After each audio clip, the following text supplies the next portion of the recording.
Hello, my name is Stephen Hendrix, and today I will be discussing my research and inspiration for an electroforming project that I will be working on.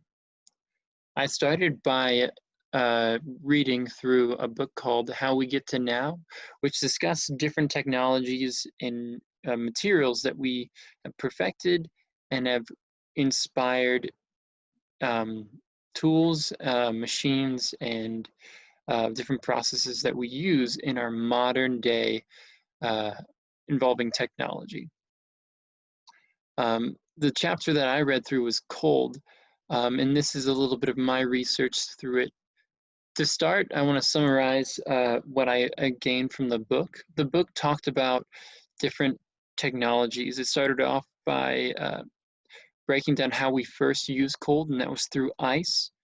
Um, it talked about businesses being built around ice, technologies and advancements with how do we preserve ice, how do we ship ice to other countries, um, industries involving ice, including uh, sailing it, shipping it through trains, using trains to preserve meats instead of transporting livestock. Um, in addition, advances in refrigeration and cooling, how we refrigerate things better, um, and in general, the book discuss technologies. In my own research, I looked at a few other artists that were working with actual ice or with cold things to kind of launch off my own inspiration. Uh, Even though I've been looking at artists that are working with ice, I wanted to look at how do I make this into jewelry and into metals, and how can I use what they're using with a cold material to kind of make my own thing.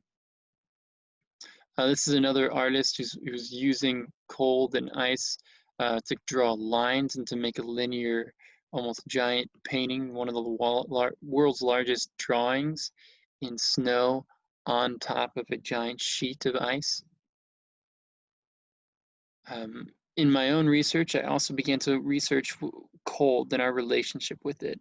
And to do that, I looked at uh, Vols Vostok Station. That's a Russian research station in the Arctic and has recorded one of the lowest temperatures on ground level, which was 128 degrees Fahrenheit, and that's negative 128 degrees Fahrenheit.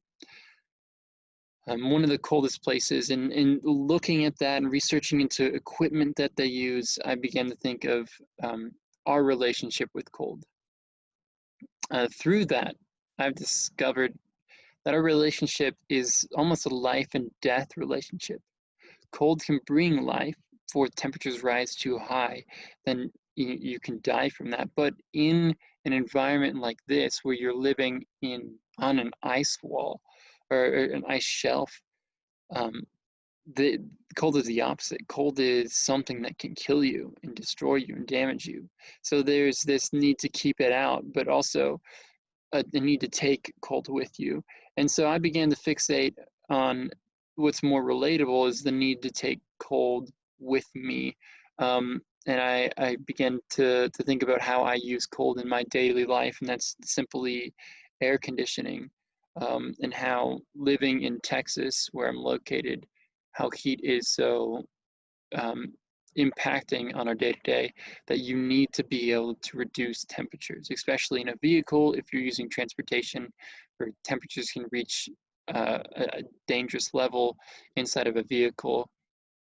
So I began to fixate on my AC system in my car, specifically where I interact with the cold.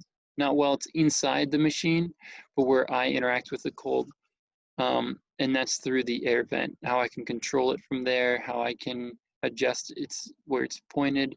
I also became fixated on the simple shape of it, how simple this is, but how yet it's part of a very complex system. Um, and to kind of highlight the beauty of this shape, using cold as the inspiration that drove me towards this, I plan to make a necklace out of it with a gem or not or some sort of stone that mark the point of adjustment for the air vent. In addition, I want to talk about like my history with this specific vent. Every part of my car I've had to, or every part of my AC system in my car I've had to replace by hand. And so I'm very familiar with this. And I think investigating this this piece is going to help me break down that relationship with this material or this technology.